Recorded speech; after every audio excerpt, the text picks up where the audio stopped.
How's it going, guys? Winner Kills here, and welcome to a brand new Locals feature match. Today we have the fourth and final round for my Locals this past Tuesday.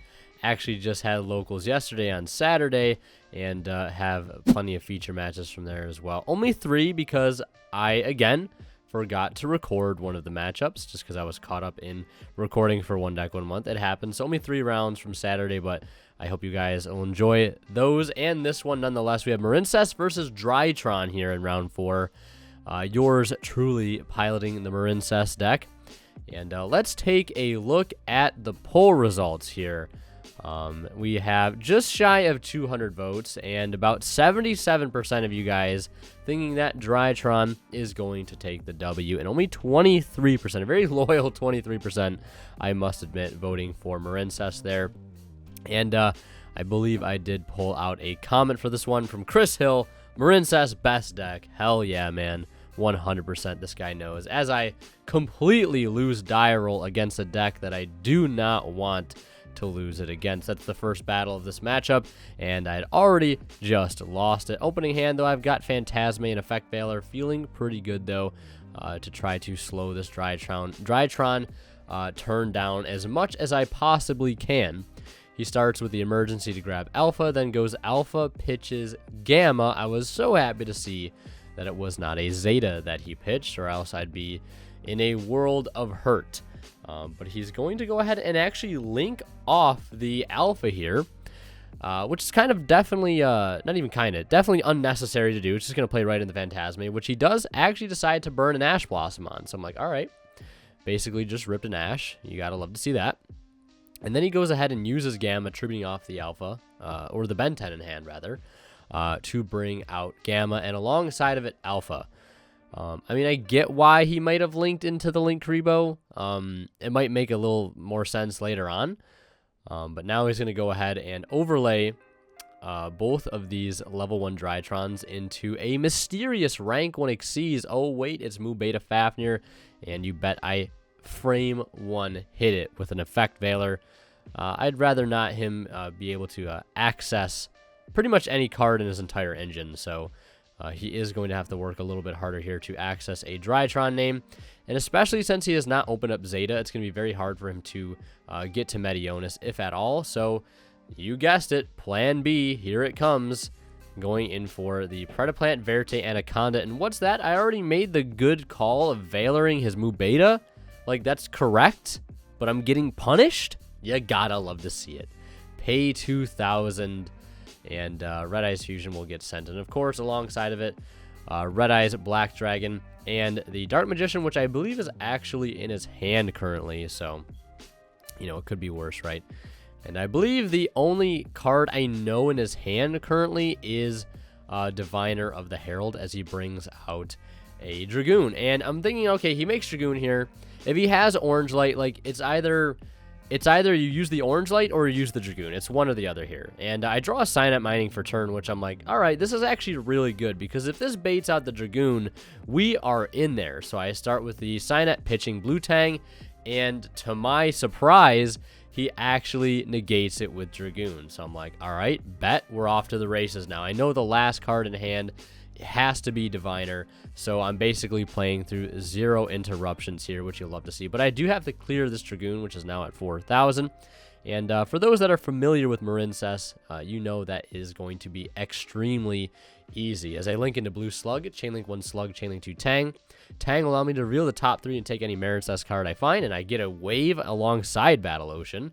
Tang was very, very nice to me here, and it also allows me to add back 1 Engrave off the Slug, which I believe I added back the Seahorse.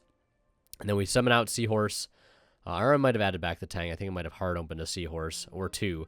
And then we link Seahorse into Sea Angel, which adds a Marincess spell, but there's only 1 in the game, so it should just say add Battle Ocean, but maybe we'll get more Marincess spells in the upcoming set that's supposed to possibly give support to a water theme from the anime. I hope it's Marincess, but I don't know if we'll get it in time for the series.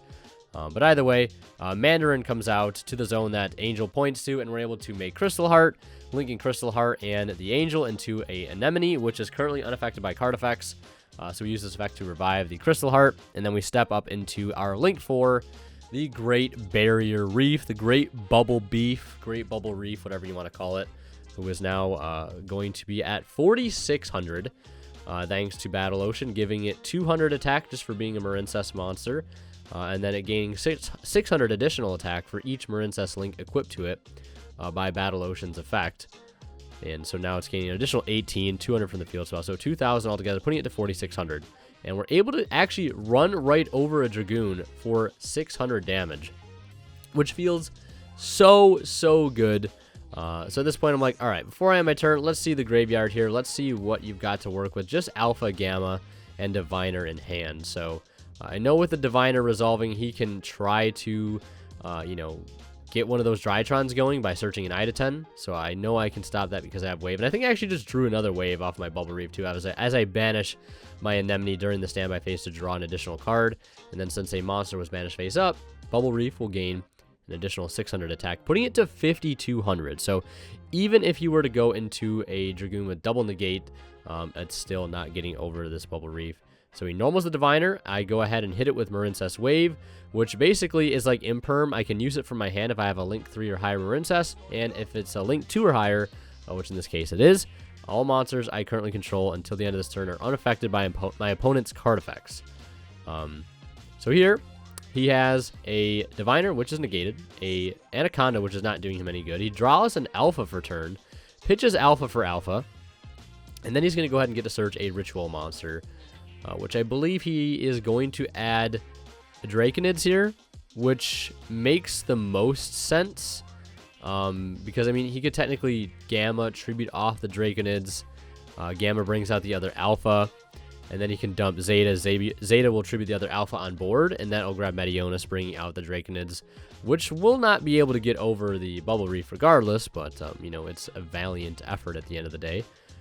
He could go for Nightmare Phoenix, but, you know, to clear the field spell, but Bubble Reef will still be unaffected by card effects and at 3,200, which is, you know, pretty easy to get over for him at this point. But he's going to go ahead and link into a Boral Sword, and I'm able to resolve this Phantasme now finally. I think I draw into Meister and Silent Angler, so I have frame one put back. That Silent Angler we're 100% keeping the Skullmeister just because it's going to turn off his Gamma, and alongside all the other hand traps I have. So he goes ahead and uses the Gamma as expected, pitching the last card in his hand, which is the Draconids, and I do negate it. And he goes into the battle phase here. There's a little bit of a miscommunication. I thought he was attacking into my Phantasme, but he does use the Boral Sword effect to gain half the attack of my Bubble Reef, which is at 52, so it gains 26, putting it up to 56, making it so I take 400 damage here. So he's actually able to clear the Bubble Reef in the battle phase thanks to Boral Sword. And he's not able to do much else past that, having no extra cards in hand, no other Drytron names, and he hands it over to me where I top deck an Instant Fusion for turn, which is really good. So right now, all I have to worry about is dealing with a Boral Sword, and it'd be really nice to OTK here because I do not want him to top deck into something crazy that will bring him right back in this game. Pretty much him drawing any Drytron name will do it. So yeah, I gotta try to do my best here to clear the board. Not only do I have, I mean, I do have a wave in hand, which is good. Like, that'll stop a Mu Beta push. It'll stop a Diviner if he's able to get to one. But I don't have any other hand traps on top of that, even though I play, like, literally 13 hand traps, technically 15, or 16 if you want to count the waves as hand traps, since they technically become hand traps when I'm going to draw off a Bubble Reef or when I'm going to draw for turn and I already have an established board. It becomes a hand trap, only not a hand trap if I'm going into a board, which is usually why I typically side out wave, because it is dead going into boards. I usually maybe side out like all but one, just because I want it in the deck to be able to possibly grab off of Tang, or to be able to draw off of a Bubble Reef once I do establish my board, if I'm able to get there. So right now, I know I have to try to make wave live, but I also want to be able to end on a wave in hand. So I need to make Marbled Rock somehow, or, you know, try to get an Anemone into the grave, and, you know, try to recycle a bunch of resources right here. So I'm going to try to do that as best I can. Unfortunately, I do have to lock myself into waters, because I do have to use Blue Slug's effect to get the Seahorse back to my hand. Now, granted, I technically didn't have to do that because I had an extra Seahorse engraved, so I guess I could have just used the Seahorse to summon the other Blue Tang out of my hand to link with, so I guess I technically didn't need that.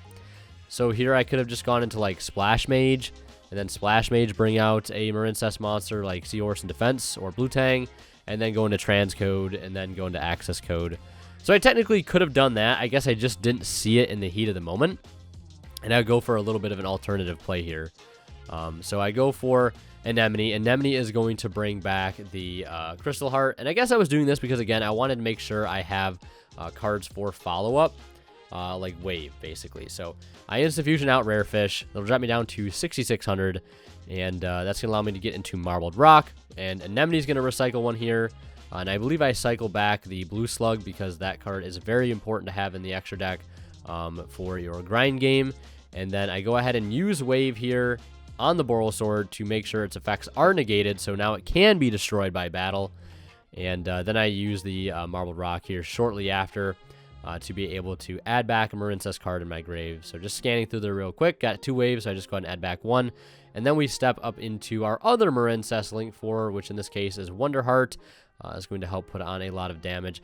You know, I've really been thinking about playing 2 Bubble Reef instead of the second, or the Wonderheart, but Wonderheart is really good at sort of trying to play the recovery game and also being more aggressive at the same time because it can bring up its equipped Marincess monsters to gain, or to put on additional damage. So, and my Wonderheart is currently at 4,400. Just because, you know, of the field spell. Gaining 600 for each equipped Marincess, and then gaining 200 from the field spell. So it's always a 2k boost if you equip 3 and have the field spell.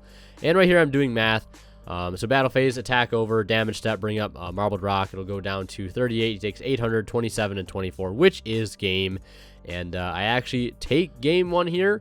Thanks to the help of some very strong hand traps. I'm going to head into game 2. And as we get started, I want to mention a quick shout out to Imperium Duelist. If you guys are interested in picking up amazing playmats, sleeves, deck boxes, and dice like the one I'm using, check them out at the link below. And you can get all their stuff on their site for 10% off using my discount code WinterKill10 off at checkout. And if you guys are buying anything on TCG Player, please do not forget to use my affiliate link found in the description below. So yeah, getting back to the game here, my opponent does opt to go first. Obviously playing Drytron, why wouldn't you want to go first? If you open up Alpha Zeta into no hand traps, you basically win for free. But unfortunately, my opponent opens up 3-set pass, which is not looking good for him. I start with Sign Up Mining, pitching the Battle Ocean, as I open actually a second copy of Sign Up Mining too. And the reason I didn't want to pitch the other Sign Up Mining because I kind of wanted to have it just in case I need like a follow-up search the next turn. And I can get the Ocean back too regardless.